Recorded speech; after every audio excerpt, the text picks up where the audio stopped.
So it's been about 2 weeks since WWDC, and there has been a lot that Apple has unveiled. And if you know me, then you know that Sethie Techie loves Apple.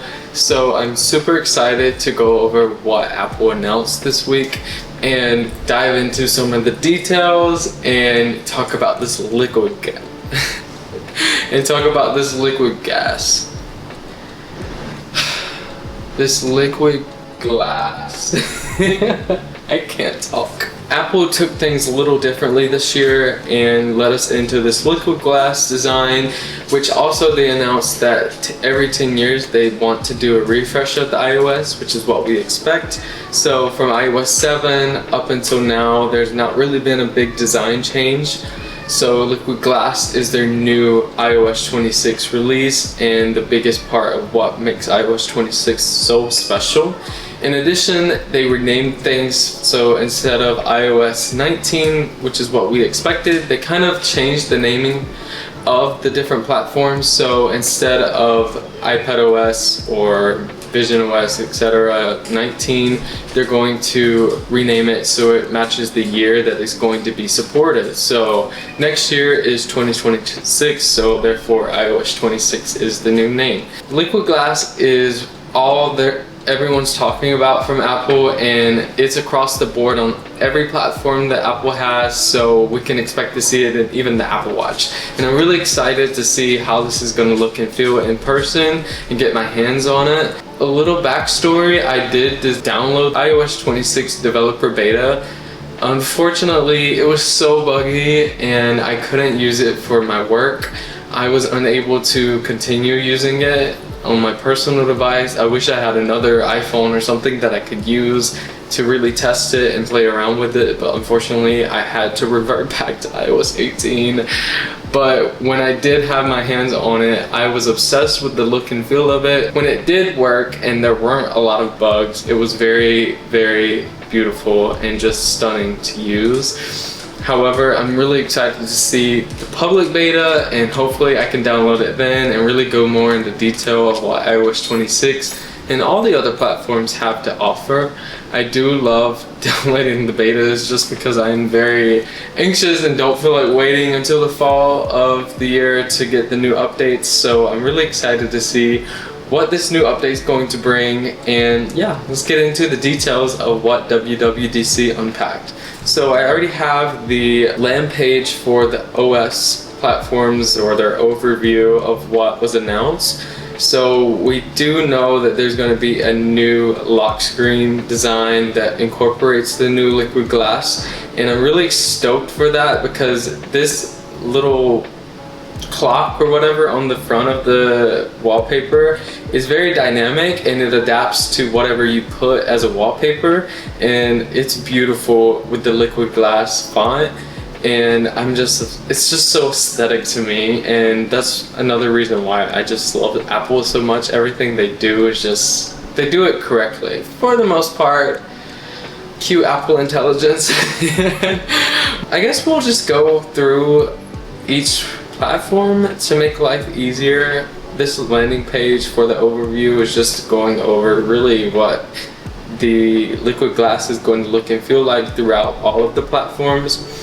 And I thought it was really funny. I think it was Craig who mentioned that Apple Intelligence features, it was like the starting point of WWDC and how they weren't really ready for them, and promised us in iOS 18 and so on, like it won't be released until later, so we have some time to wait for that. But it is really cool that they did touch on that, and so hopefully they can keep to their promises of what Apple Intelligence was supposed to offer, and we can get further into what we really want from Apple Intelligence and what we expect. So let's hop into iOS. So of course liquid glass is at the forefront, and there's a lot of different highlights about liquid glass, and especially visual intelligence getting some upgrades this year, and I'm really stoked for those because I personally enjoy using visual intelligence to search things, like take a picture of some clothing items and things that I really admire or want, and it's so easy to hold the, what is the button called? the camera control button. I can't keep up with all these names. So hold the camera control button on the side to access visual intelligence. So I'm really stoked for those new things. And iMessage gets some really cool upgrades this year. Things like polls or backgrounds in iMessage. And those backgrounds are dynamic, so they're gonna look stunning when you're messaging all your favorite peoples. One of my favorite things that I'm really looking forward to is translate on device. Whenever you're messaging with someone that speaks a different language, it'll automatically translate the entire conversation with live translation in iMessage, so you can automatically see and read what they wrote in your own language. So I'm really excited for that. And you can also do that in live phone calls. So when someone is on the phone and they speak a different language than you can turn this feature on and it will translate everything they say and will translate everything you say back and forth. And it's really, really cool, and I'm excited to check this out, being with my fiance who speaks Spanish. So it's a really great thing when we have a communication barrier, and I'm excited. CarPlay is getting a lot more updates this year for iOS 26, and it's bringing liquid glass, of course, transferring that over, and you're also going to get widgets in CarPlay, so it's exciting to see. Unfortunately, I don't have CarPlay in my vehicle.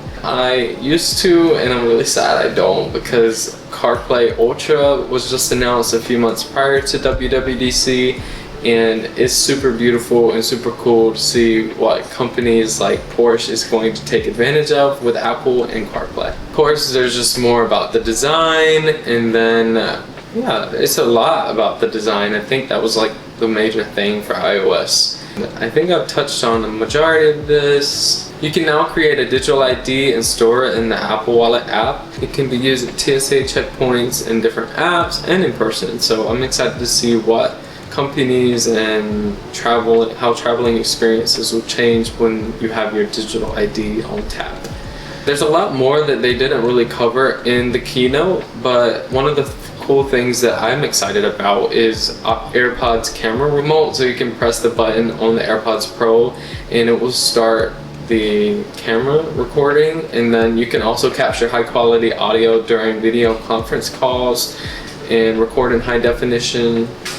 Well, I guess that's expected, right? Oh my god, one of my favorite things that I think is such an underrated thing is the new audio mix for iOS 26 and Apple Music. So instead of crossfade, it'll automatically and intelligently, I don't know what it's called, like it merges the music at the end. So like if you're listening to one song and it's about to crossfade into the next song, it'll automatically like DJ it out so you can literally have it mixed together for a second and then transition into the next song. It's really cool to experience. You would have to definitely check it out in person to get a better understanding of what I'm trying to explain, because I am not good at explaining things. So that's that. In macOS, it's a fresh face, of course. Liquid glass is all over it, and I'm excited to see how the widgets will show up in the different wallpapers on macOS Tahoe. Another key thing that they really emphasized for macOS Tahoe was the search. So command space in the Mac is like game changer for searching everything, files, photos, whatever. And they emphasize how they're taking it a step further and really using, it's called Spotlight. I don't know why I'm calling it search, but really taking it a step further and using shortcuts to really drive Spotlight. So you can do so many different things with Apple Intelligence, and just like, I think here they're trying to create this sort of list actions for shortcuts.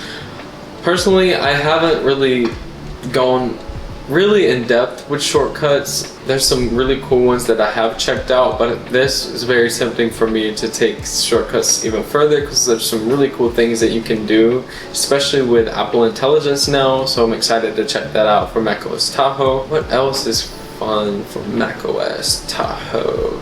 And everything that I chatted about with iOS 26 is getting transferred over for macOS Tahoe, of course, and looks like continuity. I don't even know how to pronounce things in English. I don't even think I can learn another language. I just anyway, so There's so many different things that you can do with Spotlight, like I mentioned. It looks like the Journal app is coming to the Mac, so that's going to be really cool for channeling thoughts and things like that. Yeah, I think that's it. Now, I think the most underrated platform just really got its biggest upgrade ever, and that's iPadOS 26. I'm so excited for this, like I cannot even explain, because iPad has just always been in this unique spot between iPhone and Mac, and so when they announced the new Stage Manager features and all that's going to be coming to iPadOS 26, my jaw just was on the floor, because it's just so beautifully unique, but also incorporates what makes a Mac so powerful and creative and perfect. Whenever they announced this, I was freaking out watching the live keynote. It was everything I had been dreaming of for iPad for so long. And being an iPad Pro key user, I edit everything that you're watching on YouTube on my iPad, and it's just a game changer for me. It's gonna help me take my workflows a whole step further and really help me be more efficient in the things that I use my iPad for. Let's chat about that. Where is it? Yes, multitasking. So you can open up all these different windows and really, I don't know. I'm just so excited, sorry. So you can do window tiling like we see in the Mac, but then they also provided these 3 color buttons now, so close, minimize, and then full screen. And these are what we know and expect from Mac. I'm so grateful that they transferred these over. We have them here, like 3 dots in the middle right now for the iPad, and it's so annoying to press because it's in the middle at the top, and it's just not convenient. But this is going to be a game changer for iPad, and being able to have a full freaking menu bar on an iPad, like, yes, finally. Now, it will not be a Mac on an iPad, and I probably won't ever expect that from Apple to provide us with that, but I mean, it's just so cool to see, and I'm really happy that they're taking it a step further and allowing you to really open so many more windows at one time. Them taking it a step further and even adding a folders in the dock menu thing, so when you have like downloads from Safari or whatever, it gets automatically put on your dock on the iPad, allowing background tasks to really flourish when you're exporting videos like I use on Final Cut Pro. Like, finally, I'm so excited. I was this close to downloading the beta, but I'm like, it's gonna be so buggy I can't even really fully take advantage of it. So looks like Apple is providing us with a games app across all of these platforms, so you can take advantage of that and go in there and download some cool games, especially with Apple Arcade. So it's really fun that they're going to be providing that in this update. Next, let's talk about watchOS 26. This one is also, I wouldn't say it's a big major refresh update. It did, however, get the liquid glass design, so that's really cool. One thing that I'm excited for is Workout Buddy. I am an Apple Fitness Plus enthusiast. Like, I literally use it every single day. I enjoy working out with Sam and Emily and Sharika. They're all amazing trainers, and I'm really excited to see what Workout Buddy will provide and see the new liquid glass design on the Apple Watch itself. I currently am sporting the Apple Watch, the Titanium Ultra model, and I'm excited to also see what the new Ultra 3 is going to look like in the fall with this new update, so I'm really stoked for that. I think that's about it. Just some updated controls, refresh control center, but it looks the same to me. Interesting. And also the same iMessage features like backgrounds and translation is automatically transferred over from iOS, so it looks like all of that is coming over to watchOS as well. They also added the Notes app on the Apple Watch. I did not know that. That's really cool whenever you want to take a brief look at some note something. And then there's also live listen transcription that they didn't really touch on in the keynote, but you can use your iPhone and have it record and then it'll automatically translate what's being recorded on your Apple Watch. So that's really cool. And then last but definitely not least, something I've always wanted to get my hands on is the Vision Pro. And it looks like Vision OS got a major update with widgets this year, and also taking a look at the little persona things. Those are dramatically, completely evolved. Like, they look exactly like the people that are wearing Vision Pro. And I think iJustine posted a quick video of this, and I was just, my jaw dropped to the floor because it was just so accurate in a visual representation of what she actually looked like. Yeah, that's really cool. I wish I had the Vision Pro myself to check that out, but maybe in the future, might sell a kidney or something. And then spatial scenes, so all your images will automatically transfer over into, or transform into spatial scenes, so you can really get that in-person effect, I guess. But the widgets are like the coolest thing ever. When they showed this, I was like, this is so cool. Like, you can take a widget, place it on the wall, and it will stay there. Like, you can take your Vision Pro off and like go around to the other side of your home or something, and then you come back and it's still in the same spot on the wall. Like, it's like a picture frame or something, or a clock. Like, Apple, your brain. But yes, also one other cool thing that they mentioned is the 3D models in Safari. You can take them out and like actually place them inside your space, and I thought that was really cool for things like shopping and just getting an idea of what something might look like in your home. I thought that was really, really cool. And it looks like they're also sporting some third-party accessories that will be, you can use in the Vision Pro. So that's really cool. I feel like I say that's really cool. That's so cool, so much. It looks like there's folders now. I don't know if there was ever not folders on the Vision Pro. You're fake. Sorry, this light keeps going out, and then there's something in my eye. Today is just not my day. But it looks like that's all from what WWDC offered, and I'm really excited to see what Apple holds for its future, especially with the new iPhone 17, if they even call it that, in the fall. So I'm really excited to see where Apple takes us this year. I'm really excited for the new iPhone in the future.